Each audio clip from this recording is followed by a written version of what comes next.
رسوله النبي الأمين وعلى آله وصحبه أجمعين. نوينا التعلم والتعليم والتذكر والتذكير والنفع والانتفاع والإفادة والاستفادة والحث على التمسك بكتاب الله وسنة رسوله صلى الله عليه وعلى آله وصحبه وسلم، والدعاء إلى الخير والدلالة على الهدى ابتغاء وجهه سبحانه وتعالى وثوابه وقربه. سبحانك لا علم لنا إلا ما علمتنا إنك أنت العليم الحكيم. اللهم علمنا ما ينفعنا وانفعنا بما علمتنا وزدنا من فضلك علما وهب لنا حكما والحقنا بالصالحين وعلمنا التأويل وفقهنا في الدين واهدنا سواء السبيل برحمتك يا أرحم الراحمين. سبحانك لا نحصي ثناء عليك أنت كما أثنيت على نفسك، فلك الحمد حتى ترضى ولك الحمد إذا رضيت ولك الحمد بعد الرضا. اللهم صل وسلم على سيدنا محمد في الأولين، وصل وسلم على سيدنا محمد في الآخرين، وصل وسلم على سيدنا محمد في الملأ الأعلى إلى يوم الدين، وصل وسلم على سيدنا محمد في النبيين، وصل وسلم على سيدنا محمد حتى ترث الأرض ومن عليها وأنت خير الوارثين، وصل وسلم على سيدنا محمد وعلى آله وصحبه أجمعين. السلام عليكم ورحمة الله تعالى وبركاته. We praise and thank Allah subhanahu wa ta'ala for allowing us to see one of the sacred months, the month of Dhul Qa'dah, which is then followed by the sacred month of Dhul Hijjah, followed again by the sacred month al-Muharram. And then the fourth sacred month is the month of Rajab. And Allah subhanahu wa ta'ala has revered and mentioned about the sacred months in the Quran. And we remind ourselves to also attach importance to these sacred months. The Arabs of the past, even in the times of Jahiliyyah, because these were the sacred months of Allah subhanahu wa ta'ala, is known from the previous religions, even though they were at war with each other. But when the sacred months came, they would stop warring with each other. And there was a sort of veneration that they would attach to it. And the Hujjaj already start preparing for Hajj from Ramadan. Many people, their preparation for Hajj is first and foremost with regards to visas and applications, but there's also a mental and spiritual preparation. First and foremost, understanding the rulings of Hajj, the fiqh of Hajj, of what is important, and then perusing the books. For example, the chapter on the secrets of Hajj by Imam Ghazali in the Ihya Ulumuddin, which is an easy read. It's a self-read for people. Also, many of the mashayikh, there's the Fadail al-Hajj of Maulana Muhammad Zakaria Kandahlawi. There are also books on Hajj specifically written by many ulama, right, with regards to the fiqh of Hajj. And then what's also interesting to read for people is to read the stories of how the awliya performed Hajj. Because there is the Hajj that people perform, which is the general masses, but then there is the Hajj of how the people of Allah subhanahu wa ta'ala performed Hajj. And day before yesterday, the 7th of Dhul Qa'dah, was the date of the death of Imam al-Haddad. And in the past, we would find with the people of Allah subhanahu wa ta'ala that, and not just the people of Allah subhanahu wa ta'ala, but many people in the past, they were not able to perform Umrah and Hajj as often as perhaps some of us might be afforded that ability today. Right? Some of them, the Hajj and the Umrah that they performed was a once in a lifetime opportunity. Right? And they saved up, or they went for Hajj and they came back, and that was the only time they would ever have visited the sacred precincts. Imam al-Haddad as well, he only ever left Hadramaut. He never ever traveled anywhere else in the entire world besides Hadramaut, where in Tarim, obviously he was born in Tarim. He traveled in and around Hadramaut, and he went for Hajj. On the way for Hajj, obviously he passed by Mukalla, and then he went via Aden and then Hudaydah, going all the way up to Saudi Arabia, or what's known as Saudi Arabia today. And other than that, he never traveled to any other place in the world. Yet we can see the legacy that him and the likes of him have left, in that there is probably not a country in the world that people who are seeking Allah subhanahu wa ta'ala are aware of his works. And he speaks about his Hajj, right? And people have also that spent time with him have written about his Hajj. And there is a science in the Islamic legacy which unfortunately has died out, and in the Western world obviously people don't really pay much attention to it, right? But we would find in the past that people that kept the company of the mashayikh and the ulama, they would write their experiences, even if it was a simple trip. For example, if they went for a da'wah trip for a few days, right, they would document something of memoirs about what happened, and they would detail every single thing that happened, even they met this particular person, they greeted this one, they came across this particular event, they gave ijazah to this person, or they received ijazah from this particular person. And this is a genre of Islamic science in its own right? The collection of the memoirs of people that wrote about the company and wrote about the time that they spent with, whether it was ulama, and especially during travels, because what they mention in travels, and by the way, sometimes is very different from what is mentioned in lessons. And sometimes people benefit from being in the company of the people of Allah subhanahu wa ta'ala and the ulama when on travel more than they do in their classes. The interesting thing about traveling is that you are in the company of someone for an extended period of time. So if you want to discuss a certain matter with someone and they come and visit you at your home, the most you'll sit with them is 1 or 2 hours. But if you're traveling, for example, from Tarim to Mukalla, right, you have 5 hours in the car. And obviously, if you were traveling back in the days in the past, you had months with people and weeks with people. And so there's also an amicability that develops and an understanding. And sometimes when it comes to discussing sensitive issues, it requires a lot of time. And so part of the da'wah which the mashayikh would also do is they would go for these trips, these long trips, and they would take people along with them. And then that would also develop the sense of brotherhood and sisterhood. And we need to remind people in today's times about the duty of da'wah, about calling people to Allah subhanahu wa ta'ala. And it becomes important even in the age of technology, and it's possible to transmit one's lessons and teachings or anything over vast differences, but it's very important for people to also go and travel. And many of us are doing these things already when we travel, for example, for holiday, or we go to different places. Right? If we change the intention or add the intention of traveling for the sake of Allah subhanahu wa ta'ala, right? But with the intention of meeting people for the sake of Allah. And there is a spiritual benefit which one gets in these types of trips, which one also won't find in their forms of ibadah.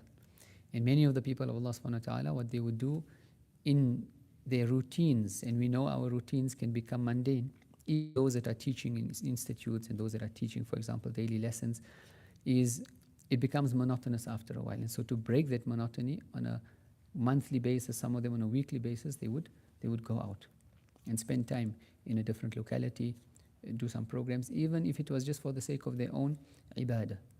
Break that monotony, come back and revive. And in today's times, when we're speaking about the approach to Allah subhanahu wa ta'ala, we are up and down. Right? One day we're up, one day we're down. One day the social media gets us, one day we get it. And the Mashaykh would say it's okay to be hit down, it's okay to be knocked down once or twice, right? But you can't be taking a knock all the time. You're losing each and every single round. You got to be winning some rounds as well, right? We're continuing with the book, the title Secrets of Those Drawn Near, and we've reached the section on page 26 in which the author is mentioning about paying attention to what he has mentioned about lowering one's status in the eyes of people and being content with not having status in people's eyes. And the sign of not wanting status in people's eyes is that a person doesn't do things for the sake of name and fame, but that's still not enough. A person might hide their actions. They might go out of their way to perhaps in their own mind think that they are staying away from name and fame. And there are many manifestations of seeking name and fame which we might be aware of and which we might not be aware of, right? But it's the desire to want to control people's hearts, the desire to want to have a position in people's hearts. That is the definition of what status is. Seeking status is we want people to notice us.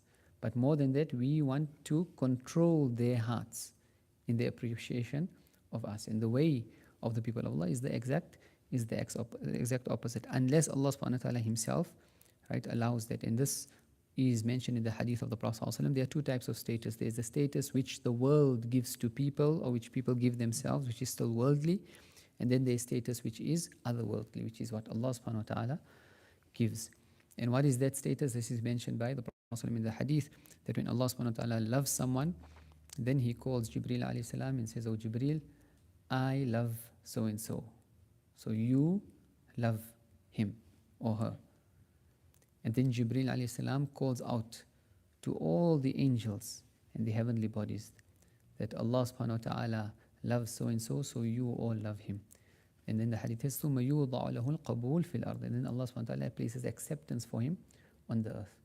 This is divine status or divinely granted status, right? And also the people of Allah subhanahu wa ta'ala that we have even seen and spent time with them as well, it doesn't even make a difference to them, right? And until praise and disparagement becomes equal in a person's eyes, right, then there is still not a solid foundation to build on.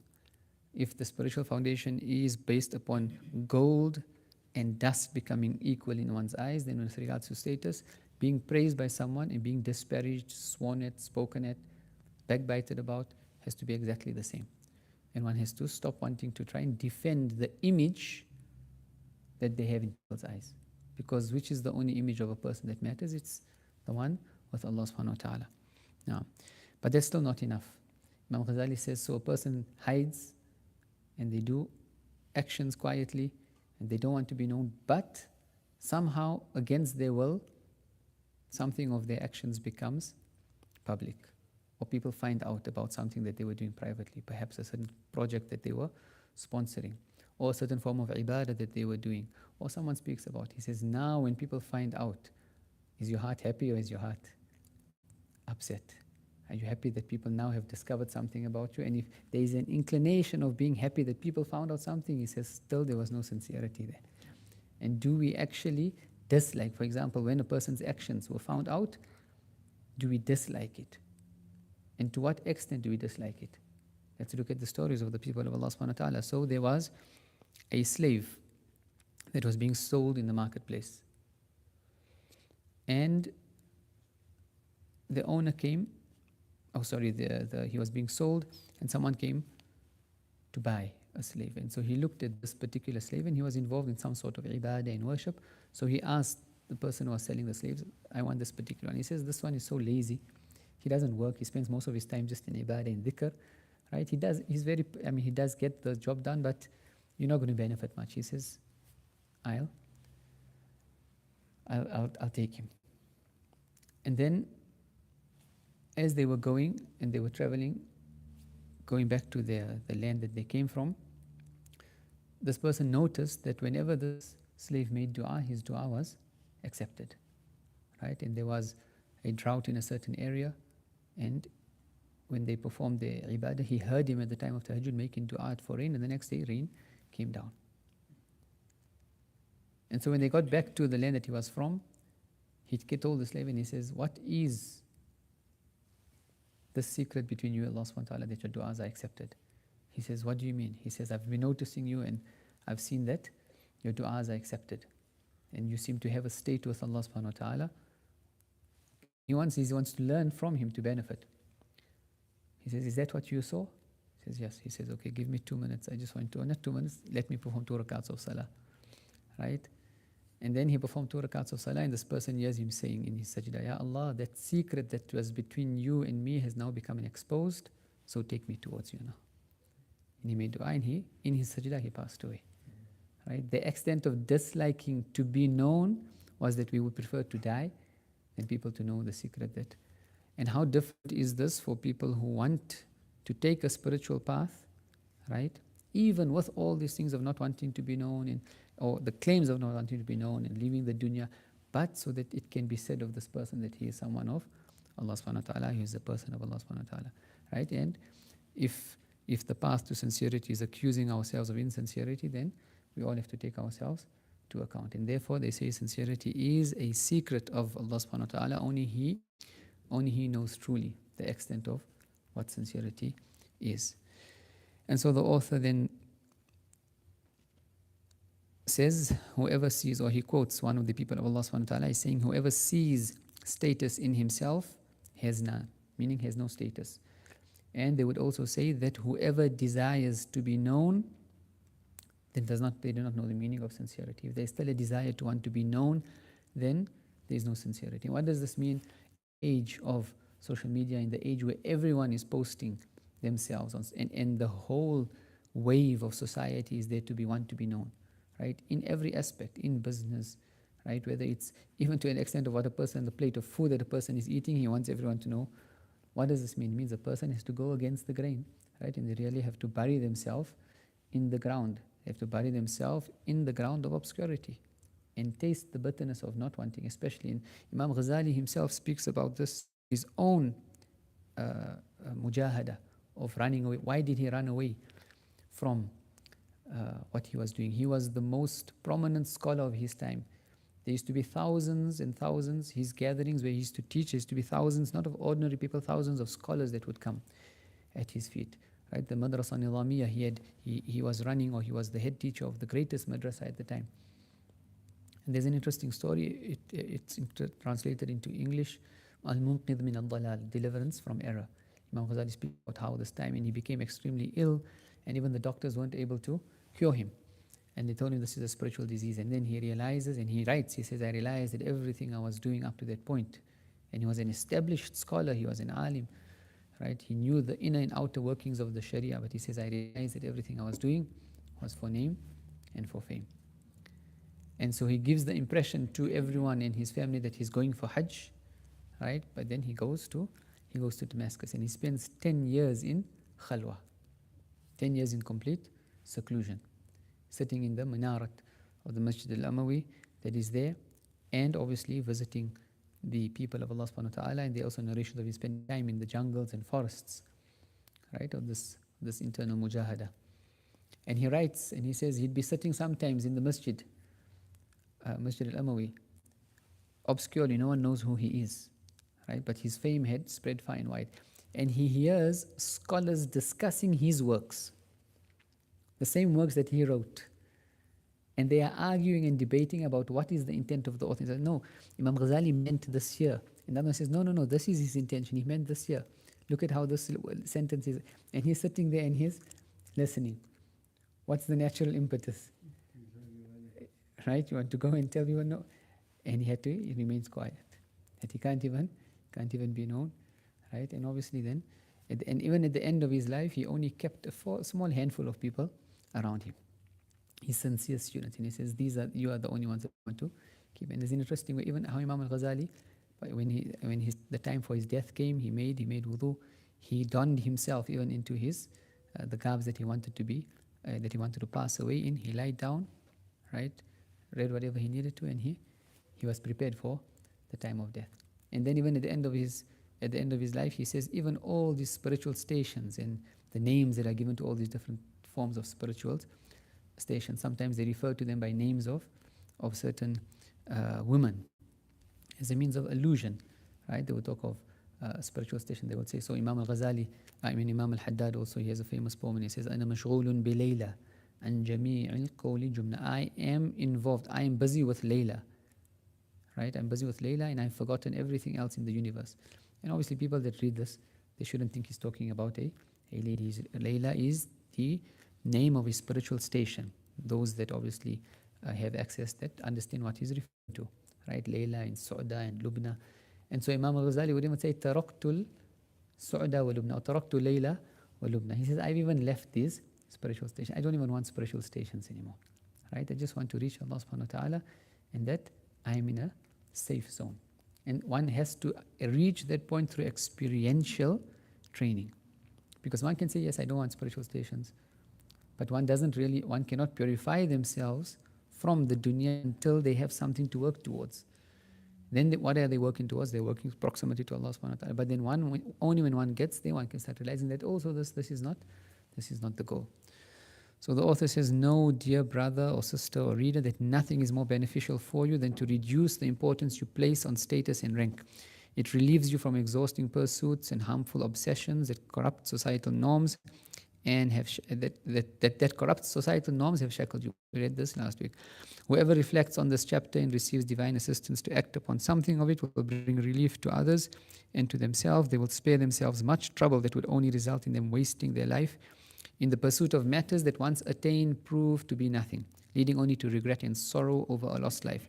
Such an individual resembles a thirsty person exhausting himself chasing a mirage, believing it to be water, only to find nothing upon arrival.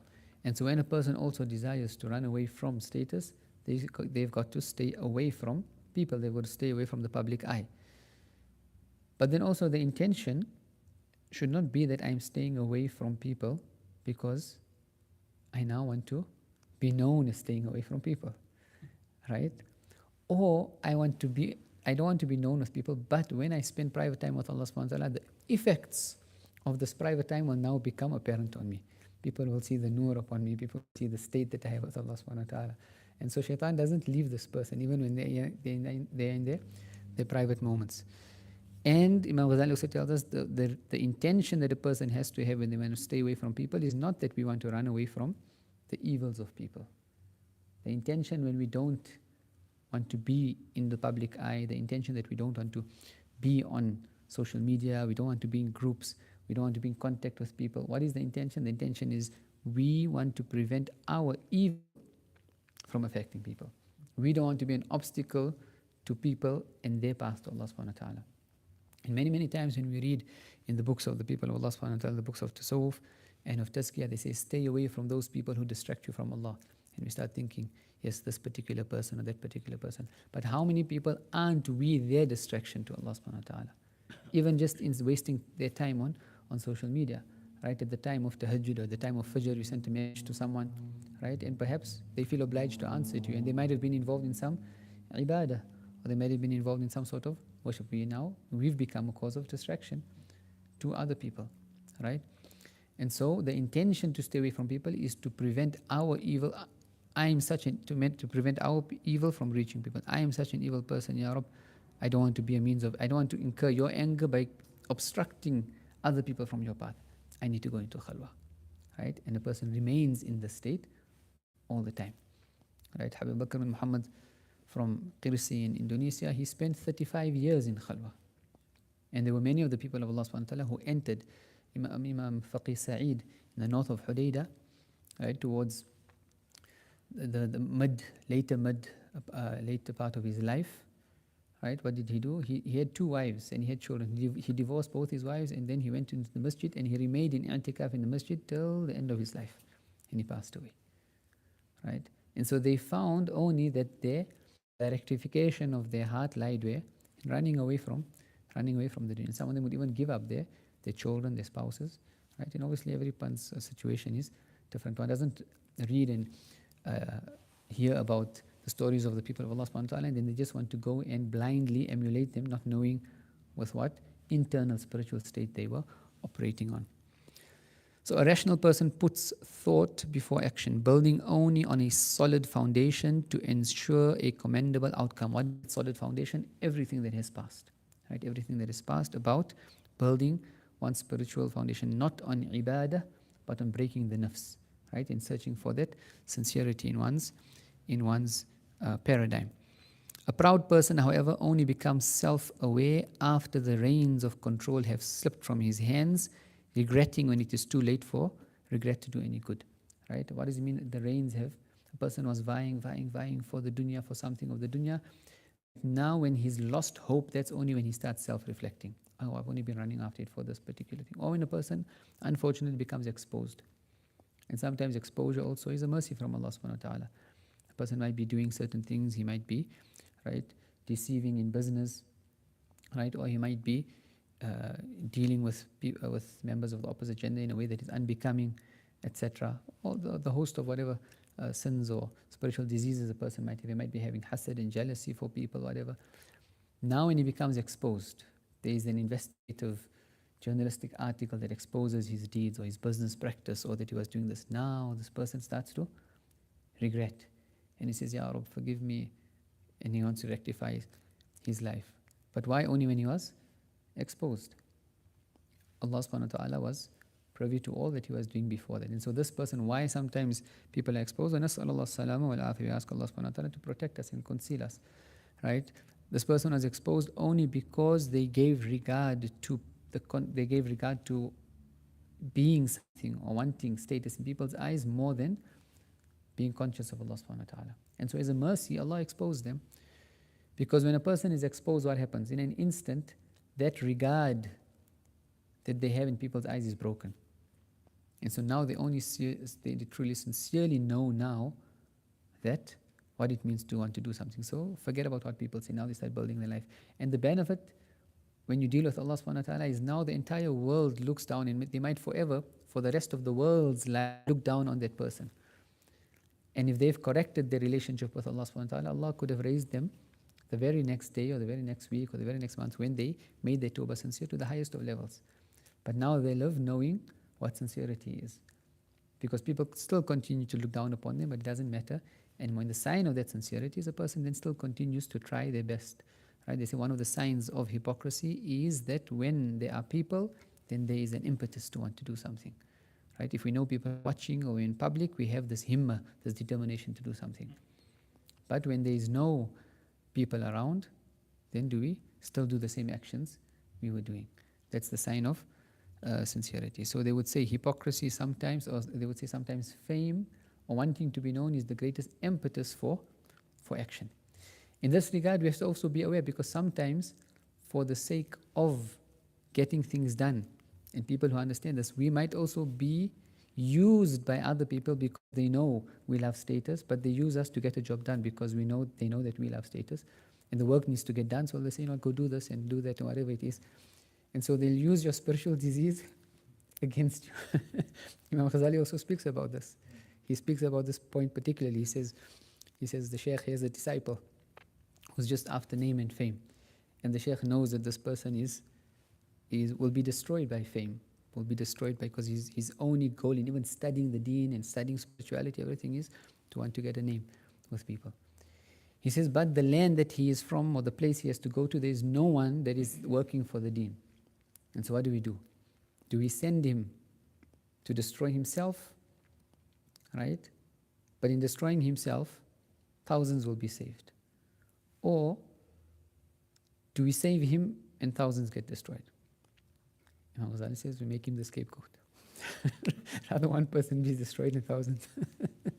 So even if we are in positions of working for deen, we should never be deceived. And we have to always be fearful. Am I being used? Right? Am I just being given a rope to hang myself? Right? And a person has to always just ask Allah subhanahu wa ta'ala for safety and security. Allah protect us, whether we're sincere or insincere.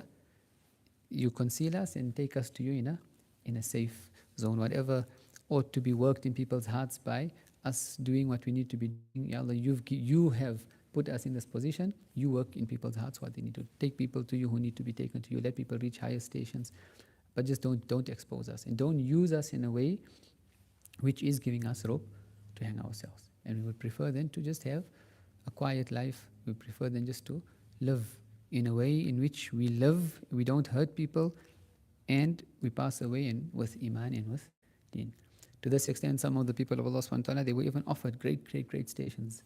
They would give this example. They would say, right, a certain person was offered the highest spiritual stations, but not immediately.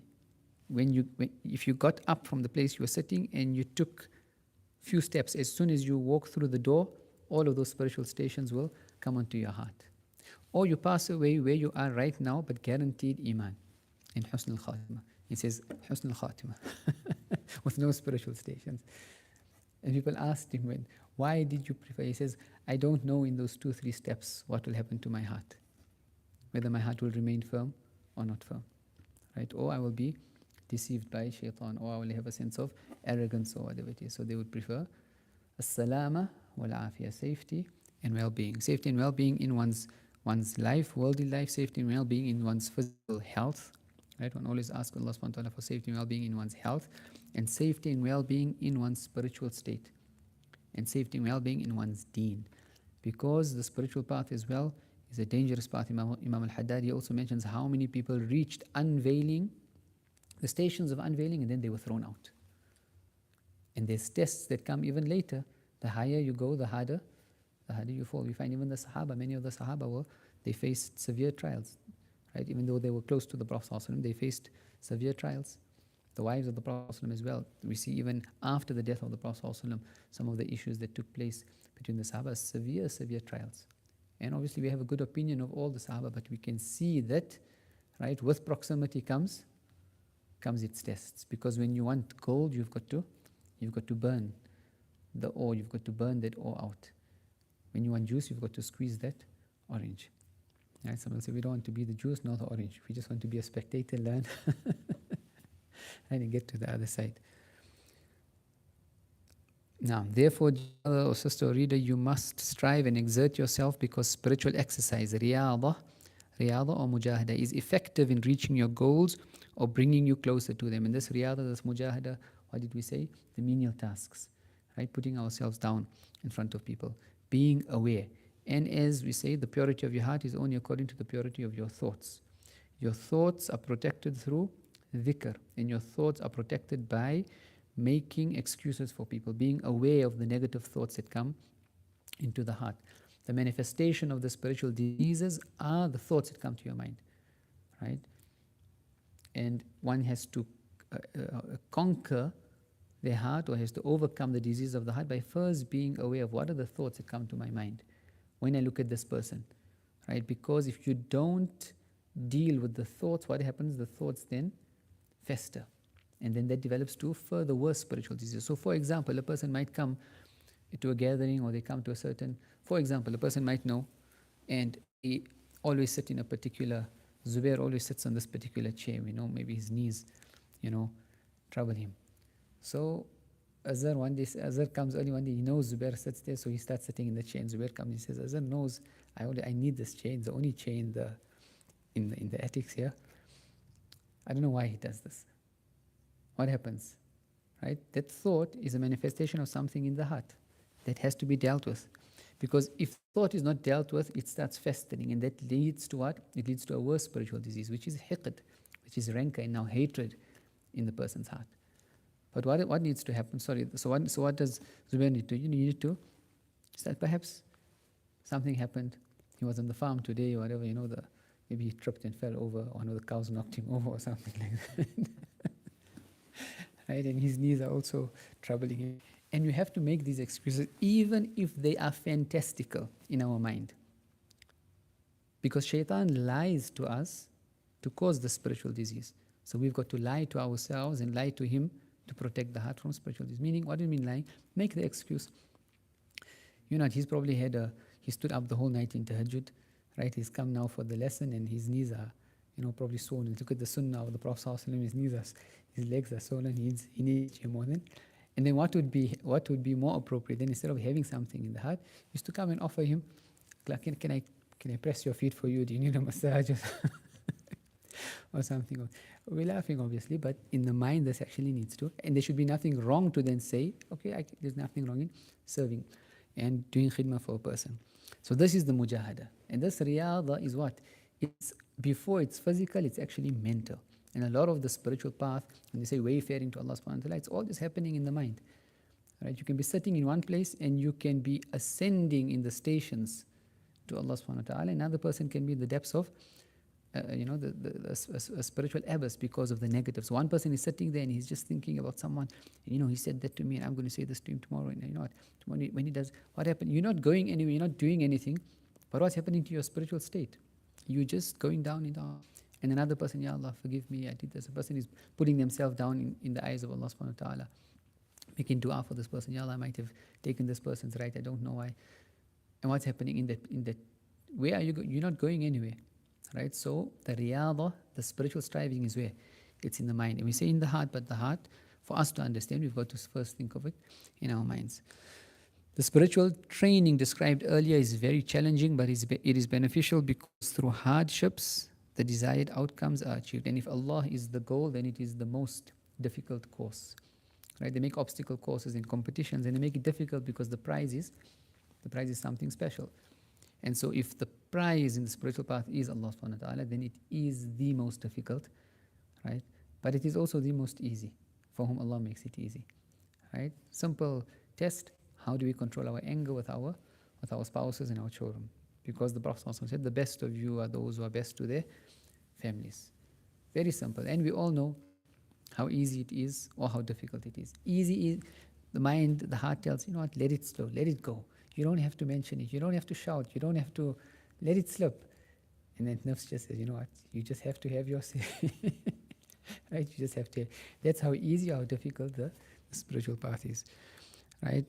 But it is beneficial because through the hardships, the desired outcomes are achieved. Examine this chapter carefully, meaning read it over and over and over, right? Recognize the ailments of your inner self and commit to healing it. Take action, right? The worst thing that can happen when we read books like this is to be able to learn now, mashallah, this new type of knowledge that we've never been aware of, and maybe even start impressing people with talking about things that they've never heard before, but we don't take the effort, right?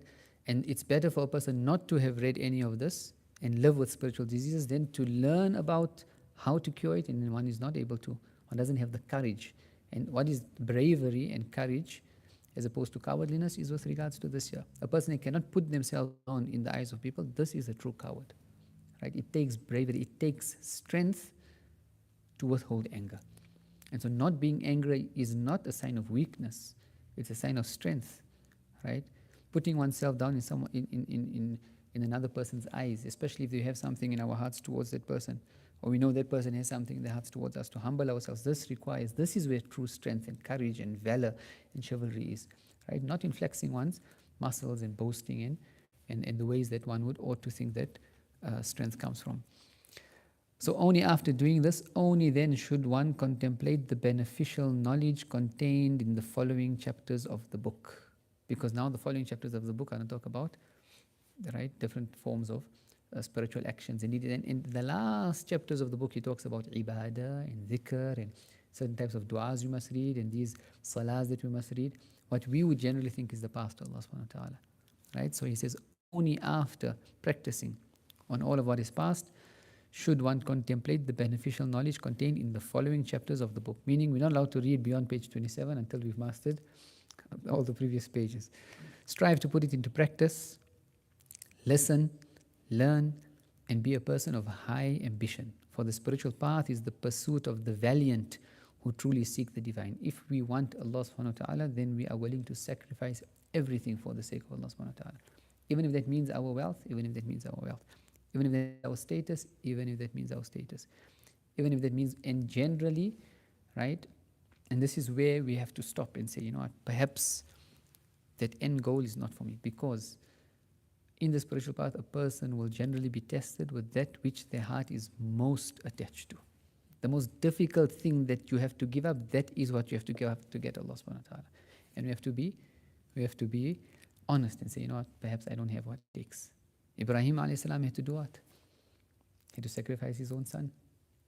We spoke about the story of some of the people of Allah subhanahu wa ta'ala who went on a journey. He gave up his children, and he gave up his wife, and he went seeking knowledge, etc., etc. Met them after many, many, many years. And the next day they wake up and the wife and the family are dead. They passed away. And he was told in a vision or in a dream that, who are you going to choose? Who has your heart? Is it for Allah? And Allah, and we can see with Ibrahim alayhi salam, the story that Allah subhanahu wa ta'ala tells in the Quran of Ibrahim alayhi salam. One, he has to slaughter his son. I mean, which rational person slaughters his sons? But Allah is teaching us that His love is precious. And you must be willing to sacrifice. Who are our Ismails that we are willing? Therefore, even the people of Allah, they would say, I mean, when Udhiyah comes, every year when we slaughter and the Qurbani comes, a person think, what are the things that are distracting me from Allah subhanahu wa ta'ala? And sometimes a person, depending on, and like Allah subhanahu wa ta'ala is merciful. So sometimes people have to give things up and Allah causes it to come back again to them. Dawood, Ayyub alayhi salam. وَهَبْنَا لَهُ أَهْلَهُ وَمِثْلَهُمْ مَعَهُمْ. He lost his entire family, all his children, all his wealth. He lost everything for the sake of Allah subhanahu wa ta'ala. And what did Allah subhanahu wa ta'ala do? Allah replaced that. He replaced everything. He says we gave him the light and even more. And so with Allah subhanahu wa ta'ala, it is nothing that we lose, right? We lose for the sake of mujahada, but then Allah causes it to come back again. And we've seen many, many times as well. Sometimes even people have to give up certain things, and they had to give it up for the sake of giving it up. But then Allah subhanahu wa ta'ala returned it to them. But when a person gives it up, they can't give it up that, okay, I'm going to give it up because Allah subhanahu wa ta'ala is going to return it. Give it back to me later. Right? You can see how shaitan doesn't leave. This nafs doesn't leave a person at all. Now, gains are proportionate to the risks taken. Right? Gains are proportionate to the risks taken. So the greater we sacrifice for the sake of Allah, the greater we have with Allah subhanahu wa ta'ala. And when we say greater, it doesn't have to mean greater in terms of number, but greater in terms of difficulty on the nafs. And therefore, just remaining silent when one is angry can be one of the greatest gains that a person has. You have the ability to vent your anger. Just for the sake of Allah, remain silent. This is so beloved to Allah subhanahu wa ta'ala, it might be better than a person giving up the entire business.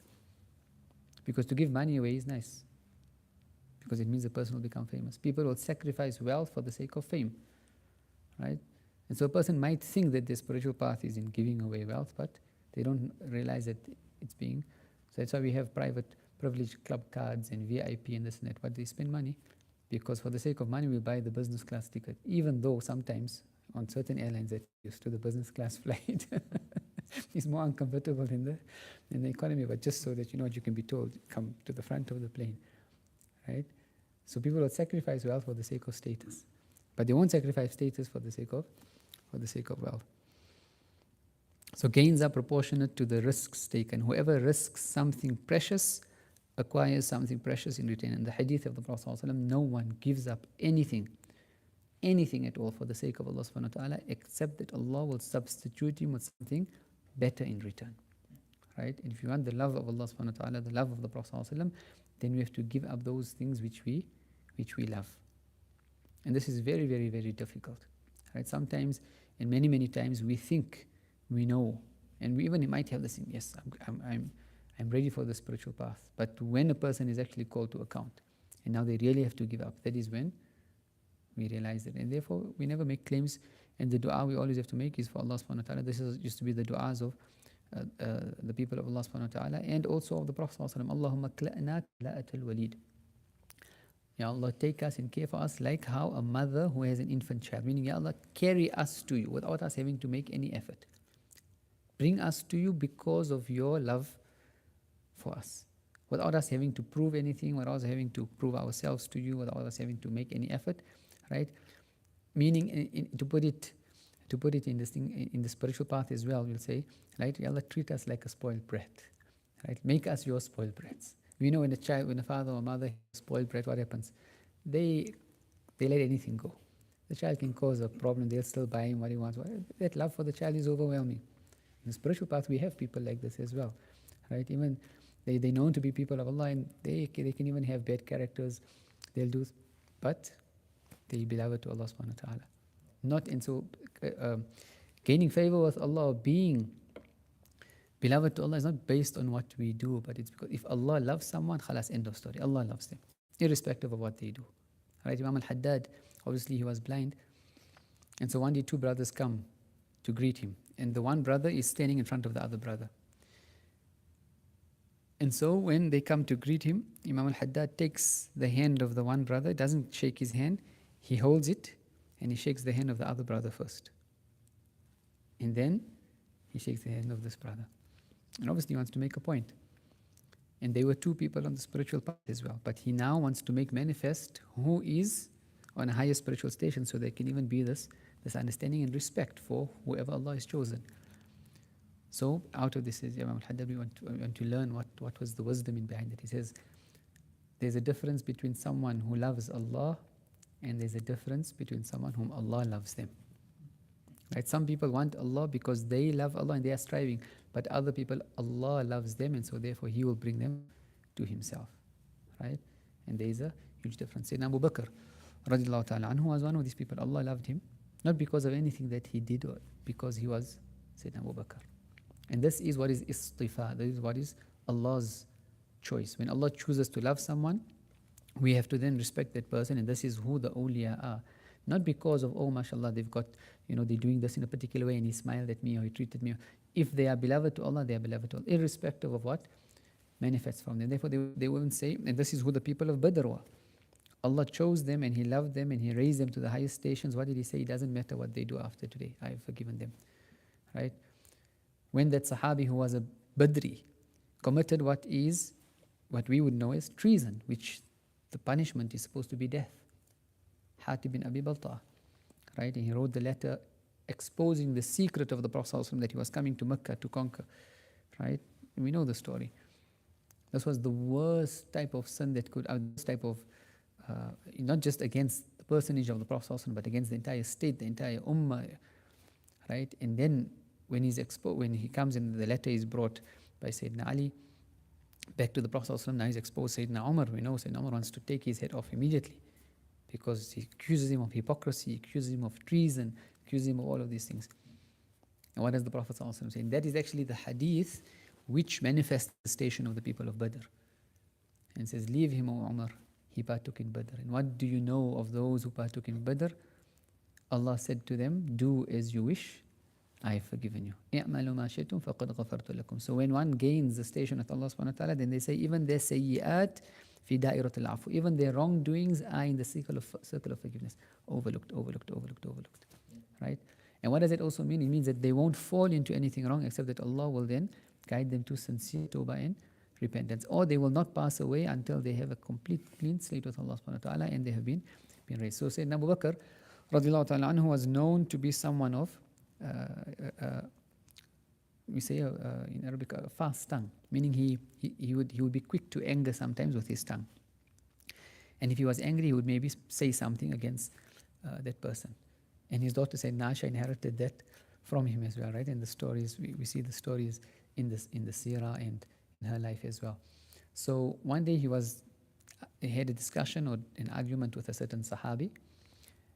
I think the Sahabi is Sayyidina Bilal or Sayyidina Abu Hurairah, I'm not sure of the name. So he mentioned something, and the Arabic word says sab. Sab in Arabic, we translate it as swearing, but not necessarily swearing. I mean, he said something against him, something that was unbecoming.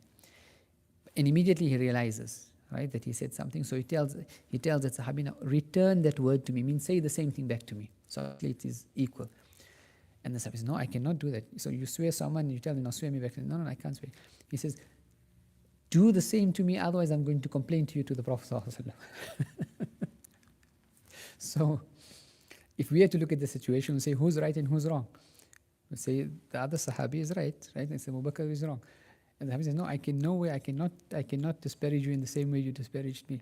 So Sayyidina Abu Bakr goes to the Prophet ﷺ and complains. And says, I said this to this person, he refused to.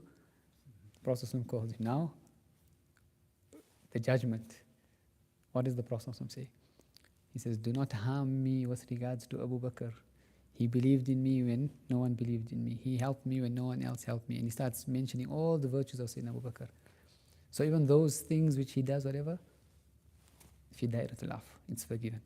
Right? His station was always beyond. You cannot compete with him in his station with Allah subhanahu wa ta'ala. So all these tit for tats and whatever, I did this, I did that, this is nothing when it comes to people that have station with Allah subhanahu wa ta'ala.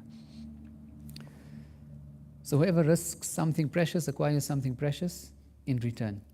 Those who treat their transactions with Allah subhanahu wa ta'ala lightly and neglect to prepare properly to draw close to their Lord, the mighty and majestic, are like those presenting worthless offerings to a king.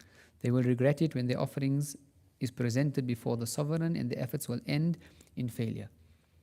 Right? And so, for example, if a person knows that, and there's a story that they tell about this, that there was a certain king who wanted to know the respect that the subjects had in his court, or the subjects that he was ruling over, the respect that they had for him. And so he requested from all of his subjects, and you know how it is in the past, people would pay lip service to the king, and you are, and this and that, whatever. And so he builds a basin, right, in which it is impossible to see what is inside. And he tells people that my request from you is to bring me the best honey that you have, right? And we are requesting that each subject in our domain, in the lands that we live, comes and they offer even just one jar of honey. This is the request from the king. The reason and whatever, right? We take the wisdom of the story. And so what it means, people have to come, they have to climb up a certain ladder, pour the honey inside, and then go their way, right? And this continues for a couple of months. People are coming from all over the land to pay their dues to the king, right? And after months, then the king, he calls all of the subjects, and he opens a stopper at the bottom of the straw, and what comes out? There's just water and water and water and water, water that's flowing, right? How many people actually gave honey? Very, very, very few, right? They all thought, we'll come, we'll do something, we'll go away. Everyone's thinking, mashallah, everyone else is, my 1 cup of honey, my 1 cup of water is not going to make a big difference. But everyone is giving, there was more water than honey, right? And this is an exposure. But don't we treat Allah subhanahu wa ta'ala like that with our ibadah? Right? We come with our half-heartedness, we come with our negligence, we don't concentrate in our salah. And they would say the example of that is like a person, generally in the past also, when there were slaves, they would bring slave girls to the king, slave women to the king as a gift, right? In the name of slavery. Now, Imam Ghazali also mentions about this. He says, now imagine you've brought the gift of a slave girl to the king, but she's a dead corpse. What benefit is that going to be? He says, the way we deal with Allah subhanahu wa ta'ala with our ibadah is exactly the same. We don't bring life to that ibadah, we don't bring presence of heart and mind. It's like coming to Allah subhanahu wa ta'ala and presenting a dead corpse. What will be the reward for that? Now, and so if a person fails to prepare, then they will regret on the day, either in the day of Qiyamah, or they will regret in their lifetime. So awaken to your true self, dear brother or sister or reader, and aspire to what is lofty. Stay clear of the path of the incapable who make empty claims. Also, dear brother or sister or reader, stay away from the reprehensible behaviors practiced by those with flaws and deficiencies, who indulge in showing off and shameful acts like dancing and clapping. Among the lowly actions that the idol treat as acts of devotion to Allah subhanahu wa ta'ala are dancing, clapping, pretending to be in spiritual ecstasy, uttering loud cries, and behaving in an undignified manner in religious gatherings. These are behaviors that tarnish one's integrity, strip away modesty, and erase dignity. And obviously, this the author is mentioning because, and we have to mention something of what is known as the spiritual practices that certain groups do. And everything has its fake and everything has its genuine. So, for example, you have people that are negligent. Now what happens is people come to the spiritual path. They start attending gatherings, right? So now we're attending a gathering. And while that qasida is being sung, or while the verse of the Quran is being read, what happens? A person is like, Imam Ghazali, you'll be taken to account for that. Was it done sincerely? Where did it come from? Did you want people to think, mashallah, there's something, there's something coming on my heart, I can, right? I'm connecting with the qasida, or something's happening with me, between me and Allah. Even an right, can be done insincerely in a gathering, right? Over and above, if a person then is tearing, over and above, if a person then shouts out. And then even in the practices of the spiritual practices that people would do, right? This was maybe something small. It would lead. There are states then which the people of Allah subhanahu wa ta'ala went through, which was states of ecstasy, which they would be overtaken with love, or overtaken with a certain spiritual state, that they would lose consciousness of where they are. So what happens? They would stay. What is ecstasy? When someone's happy, what happens? They start dancing, they start clapping, they start doing. So in a state thinking about whatever was being recited in the love of Allah, the love of the Prophet ﷺ, and some of these gatherings, if you have to listen to some of the poetry, right? It's extremely moving. A person has to really even contain themselves if they are really connecting with some of these meanings. But what would happen naturally sometimes with certain people is they'd lose it, right? So they'd get up, they'd shout, right? Some of them would even behave in a way which might be unbecoming. And it was said this person is ma'adhur if he was doing that out of sincerity. But what happens? You find people that then came to gatherings and they saw someone doing this, and they thought, but now everyone's going to think this guy is, I must do the same thing. So he starts pretending to have these spiritual states and, this ecstasy, and he starts doing this so that people may think of him that he has a state with Allah subhanahu wa ta'ala. And then what happens? Sometimes this became the norm. So people who come to the gatherings and they all start doing that. And now you don't know who's sincere and who's insincere. So the author is actually disparaging these types of people. But we have to also recognize that there are gatherings in which these things happen, in which the person is excused. And it is the duty of the sheikh, whoever is running those gatherings, to warn people, right? So there's even a story of Sheikh Abu Bakr bin Salim, one of the mashayikh, and they would have their gatherings of dhikr, and these qasidas would be sung. And on that particular day, one person stands up in a bout of ecstasy and whatever he's doing, and 2 or 3 other people stand up and they start doing the same thing. And the Shaykh realizes, and obviously with the Sada al-Ba'alawi, Imam al-Haddad also is very particular. He says, we don't stand up, we don't move to any strenuous movements in our gatherings. But we recognize that other gatherings and other spiritual paths, they have that as part of their spiritual path, and they have, and it has sanctioned in the Sharia. There's difference of opinion with regards to the ulama, with regards to certain things. Sometimes, and now it's even, one can see online as well, certain times, they call it the hadara in Turkey, that the whirling dervishes in Turkey. Some of the hadara, they would sit in a circle and they would move up and down. And naturally, when someone's reading Quran, what are they doing? They're waving. So the mashayikh would sometimes use this as a way to bring people into presence, right? And it has its sanction, the approach, just as there are differences of opinion with regards. We respect the opinions of those who do it. We don't speak out against them, and we expect them also to respect our opinions, who we say we don't maybe necessarily agree with it. And also, if a person is in a gathering where this is happening, he doesn't have to attend, right? And we would even hear some of the mashayikh saying that if you are in a gathering and everyone is doing that, you just take your place behind. When Habib Umar was recently even in Chechnya, I think so, right? They have a very, very vibrant way of doing dhikr, and they actually they stomp in the ground, walk in. And Habib Umar attended, but he sat on the side, and he let them do what they were doing, and he smiled at them as well. Right? So there is sanction for this as well. We can't be dogmatic to say there's and because they are ulama, they are awliya, they are people that have there are scholars that have written about these things. And so he said, Shaykh Bakr bin Salim told him that whoever stands up in these bouts of ecstasy tomorrow in the gathering, they will get the whip. And so the next day, or it must have been the son of Shaykh Bakr bin Salim, Hussein bin Shaykh Bakr bin Salim, he tells the disciples that, so the next day, when the qasidas are being recited, everything, that same person that stood up the first day, he stands up, and the other people don't stand up. He says he's the only one that has permission now to do it.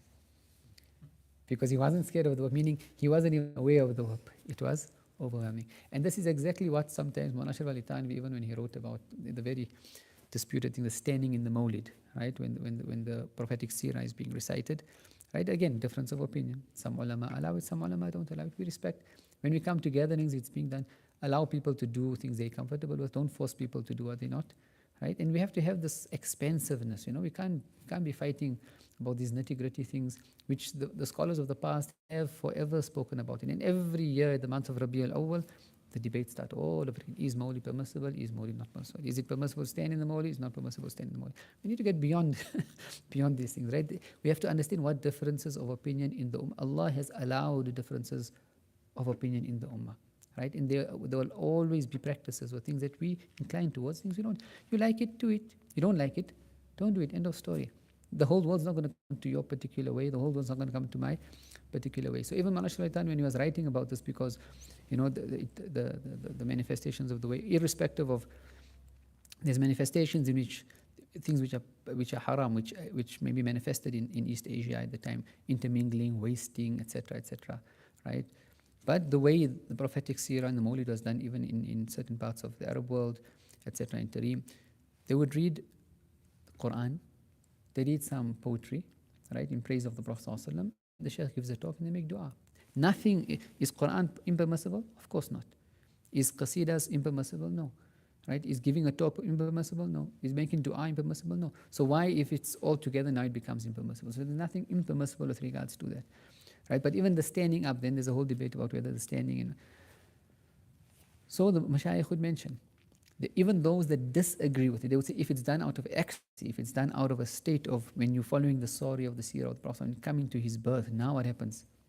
Right? A person is given to standing up out of respect of the story and the recalling about the birth of the Prophet. Then he says this person has an excuse. The Prophet stood up for a Jewish person who had passed away. His dead body was being brought. The Prophet stood up and said, "Does he not have a soul?"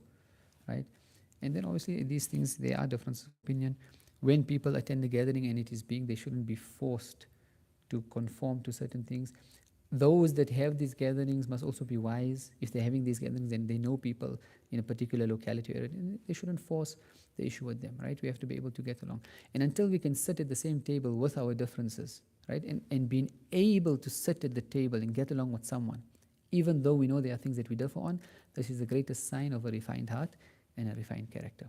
And the greatest manifestation of a polluted heart and polluted character is we disparage people, right? We have this attitude of my way or the highway, and we're not able to get along. And what happens? We become causes of dissension and disunity. Whereas the sunnah of the Prophet ﷺ is to bring people together, right? And sometimes even Imam Ghazali would even speak about this, that there are certain things which in telling people is not correct. If it leads to something that is worse, it means people are going to fall into something that is greater, or it will lead to a greater harm, then you can't do that at the moment. There has to be another way, there's wisdom in how we bring people. So even solving the ills of society requires wisdom, right? It's not just that everyone everyone can just speak their mind. In fact, they would say that the ills of society are never sorted out just through the tongue, right? But what is it sorted? It's sorted out by people doing work on the ground, sitting, discussing with people. Right? What happens when these issues have festered for centuries and centuries, right? And what happens? We just continue to, where are the people that are going to raise and say, you know what, enough is enough now, right? We as an ummah have to start going forward. Habib Bakr al-Adani would bemoan the fact, and he would say, right, we arguing over these things. And for example, in certain lands where he was from, right, these groups would be fighting with each other, right? And sometimes it would lead to fist fights. And he says, the hospital in your city also is not even a proper hospital. The roads are not even made. The sewage is not even functioning properly. Where's the efforts to raise the academic level, to raise the spiritual level of people, right? To assist the downtrodden. That's where the effort needs to come. But one of the ploys of shaitan, one of the ploys of the enemies of Islam, as mentioned by Sheikh Muhammad Sa'id Ramadan al-Bhuti, right, is one of the goals, the planned, documented goals, is just to keep the ummah in fighting, right? And therefore there will always continue to be wars in the Middle East, right? Putting this group up with the other group. Even when the colonialists came and they split the Muslim lands, what did they do? Right? They always left a disputed plot of land, right? Between Syria and Jordan and Israel and the Golan Heights. Between India and Pakistan, they left Kashmir. Between Sudan, right? These are the trump cards, right? Put them up to each other. When the need is, when the ummah starts developing, people starting to, come right, they just stoke these fires and these flames, and they start farriq tasud, the famous old rule, divide and rule. And what's the only thing that's going to solve these problems is when we come from a pure place, from a pure heart. We ask Allah subhanahu wa ta'ala to grant us tawfiq and to allow us to practice. We ask Allah subhanahu wa ta'ala to take us to account for anything which we read or we say and we are unable to practice. We ask Him to forgive us, and we ask Allah subhanahu wa ta'ala to purify the hearts of the entire ummah, right? All of those who are living on the face of the earth, right? And there are people who are concerned that Allah subhanahu wa ta'ala manifests also even sometimes with people that are non-Muslims, right?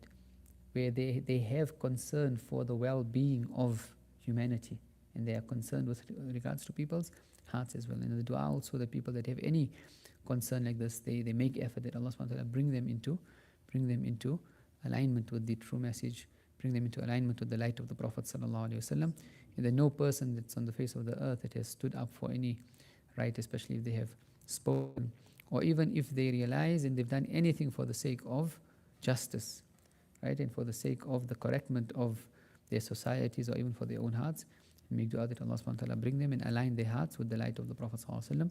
وآخر دعوانا الحمد لله رب العالمين سبحانك اللهم وبحمدك نشهد أن لا إله إلا أنت نستغفرك ونتوب إليك أعوذ بالله من الشيطان الرجيم بسم الله الرحمن الرحيم والعصر إن الإنسان لفي خسر إلا الذين آمنوا وعملوا الصالحات وتواصوا بالحق وتواصوا بالصبر وصلى الله وقرأنا وضوحنا إلى سلسلة وإلى المصنف وإلى حضرة النبي سيدنا محمد صلى الله عليه وسلم